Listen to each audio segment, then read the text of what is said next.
Le programme d'appui aux stratégies mutualistes de santé, PASS, est une assistance à maîtrise d'ouvrage mutualiste, dont le siège est situé en Côte d'Ivoire, à Abidjan, d'où il s'étend aux 7 autres pays de la zone de l'Union économique et monétaire ouest-africaine, UEMOA. Le PASS aide en priorité les mutuelles des pays de l'UEMOA à être un pilier incontournable dans le cadre de la mise en œuvre des couvertures santé universelle. Le programme s'inscrit aussi dans l'objectif global du développement du modèle mutualiste dans le monde. Il appuie le premier bureau sous-régional Afrique de l'Ouest de l'Union africaine de la mutualité, UAM-Afro, dont le siège est aussi en Côte d'Ivoire. Il participe également au comité consultatif de mutualité sociale, CCMS, de l'UEMOA.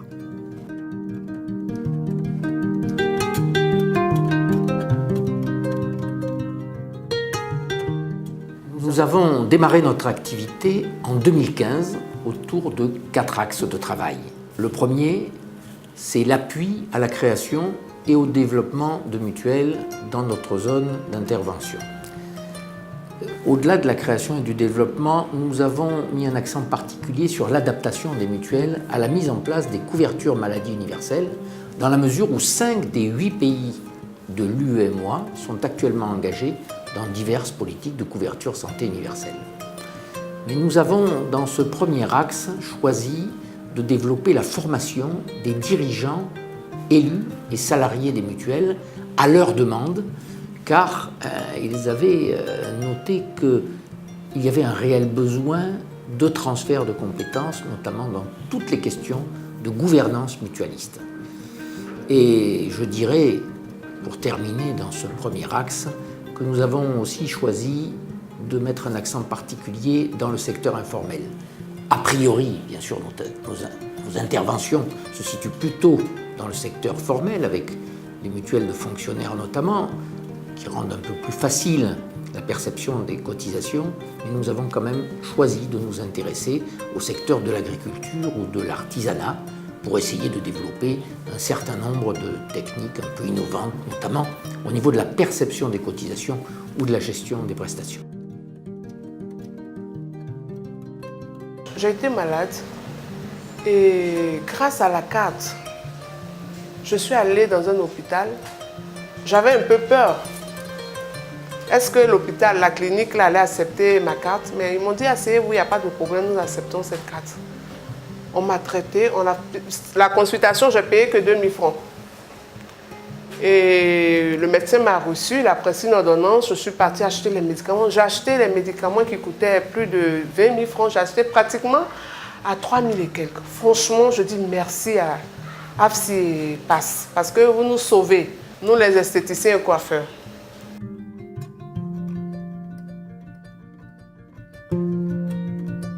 Le deuxième axe de travail, c'est la structuration du mouvement mutualiste, à la fois au niveau sous-régional et au niveau national.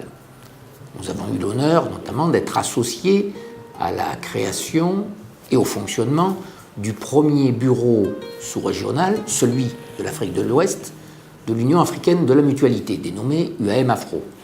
Mais nous travaillons également avec les structures faîtières de plusieurs pays, là encore notamment le Burkina, le Sénégal ou la Côte d'Ivoire.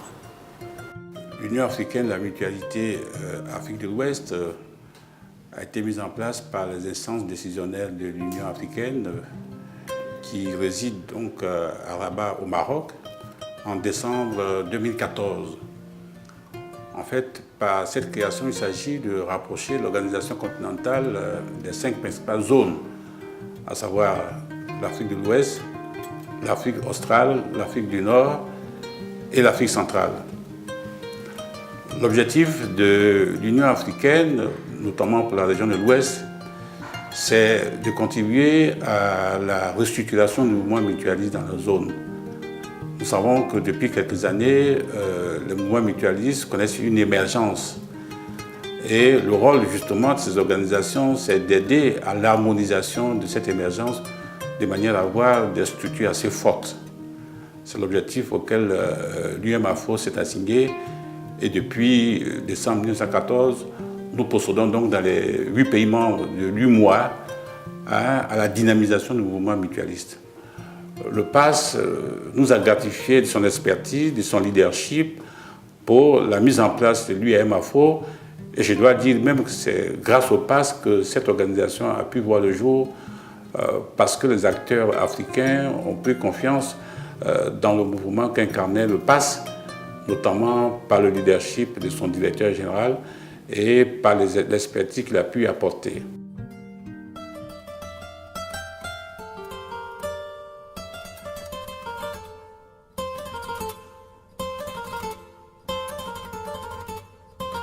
Le troisième axe, c'est la communication et le plaidoyer. Tout le monde sait qu'en matière d'extension des couvertures santé, il est très important que les populations cibles soient un peu informées de la réalité, de ce qu'est réellement la protection sociale et de ses mécanismes. C'est pour ça que dans ce cadre, nous avons organisé des formations, notamment à l'attention des journalistes, des futurs enseignants ou d'élèves des écoles nationales d'administration des pays concernés. Mais nous avons dernièrement été choisis par les deux agences de régulation, celle du Niger et celle de Côte d'Ivoire, pour travailler à leur côté sur la mise en place des plans de travail. C'est évidemment pour nous quelque chose d'important, car nous savons que ces agences devront se développer dans les 8 pays, et notre expérience acquise auprès des 2 premières agences nous aidera sans doute ensuite à aider à la mise en œuvre des 6 autres agences de régulation de la mutualité des pays de l'UEMOA.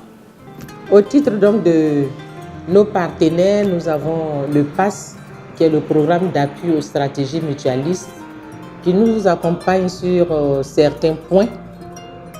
Notamment, nous avons eu à organiser avec le PASS l'atelier bilan 2017 de nos activités, qui a abouti sur le programme d'activité de 2018. Nous avons bénéficié également de la part du PASS d'un voyage d'études qui nous a permis de rencontrer les partenaires au niveau de la France. Ce voyage a duré 7 jours et j'avoue que ce fut un voyage enchanteur et très instructif pour l'AIRMS. Nous avons également au niveau du PASS un accompagnement au niveau de la communication et au niveau de la promotion dans le domaine de la mutualité.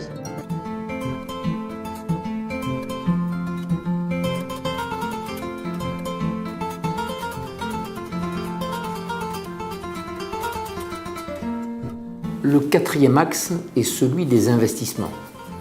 Chacun sait que lorsqu'on développe des mécanismes de couverture santé, appuyés sur des cotisations, il y a un entraînement pour le développement de l'offre de soins. C'est pour cela que nous avons décidé de travailler sur des projets d'investissement ayant pour but de développer une offre de soins, si possible, mutualiste.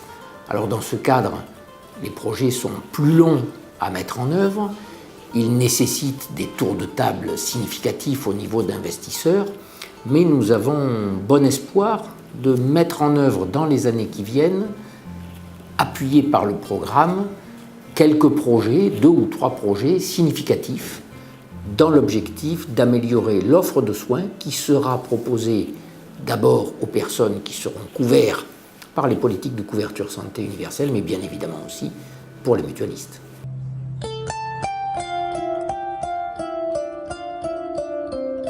La mutuelle des agents de la Direction générale des impôts est une mutuelle sociale agréée qui a été créée il y a plus de 10 ans à l'initiative du directeur général des impôts d'alors, M. Kesséfé. À ce jour, la MADGI compte un peu plus de 4 000 adhérents et plus de 16 000 bénéficiaires. Elle dispose d'un hôpital intégré, l'hôtel médical des impôts Kesséfé, pour la prise en charge médicale des agents et de leurs familles.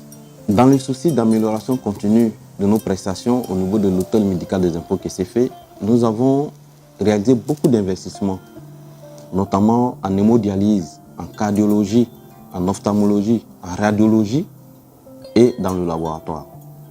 Nous avons également entamé des travaux pour agrandir les capacités d'accueil de notre hôpital, notamment au niveau de l'accueil physique, au niveau de la pharmacie avec la construction d'un nouveau bâtiment et des salles de consultation. Nous avons un plan de développement de notre hôpital Et pour cela, nous sommes appuyés sur des experts pour voir l'évolution qu'il fallait donner à notre hôpital compte tenu de l'évolution de notre effectif. Il est donc heureux que la collaboration avec PASS nous permette d'alimenter cette réflexion, notamment dans la collaboration avec les mutuelles sœurs qui disposent également de centres de santé, pour voir comment ensemble nous pouvons donc mutualiser un certain nombre d'offres de soins et de matériel. Cette collaboration avec le PASS a commencé déjà à porter ses fruits puisque nous avons convenu avec nos mutuelles sœurs, notamment de la douane et du trésor, de faire en sorte qu'on puisse développer une offre de soins communes, notamment avec la mise en place d'un centre d'optique mutualiste.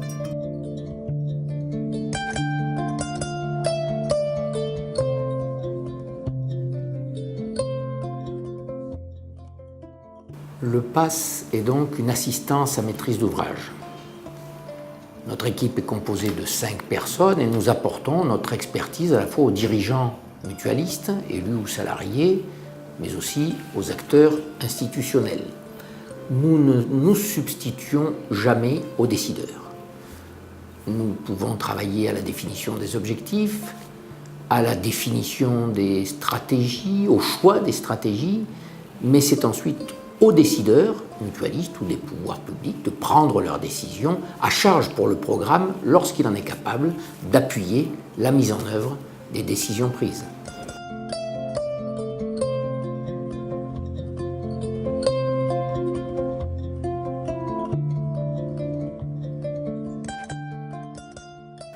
Enfin, le PASS a pour but, au terme de la période financée par les organismes mutualistes français, de devenir une plateforme technique équilibrée, pérenne et autofinancée, mais surtout intégrée à un organisme africain.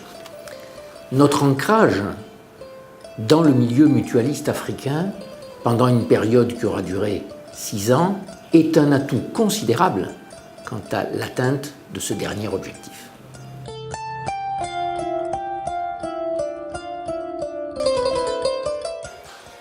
Je ne peux pas jouir de ma retraite. Avec l'âge, tout ce que j'ai comme argent rentre dans les frais médicaux. J'aurais pu adhérer à une mutuelle dans ma jeunesse, mais ça ne m'a pas intéressé. Aujourd'hui, je suis devenu un fardeau pour mes enfants.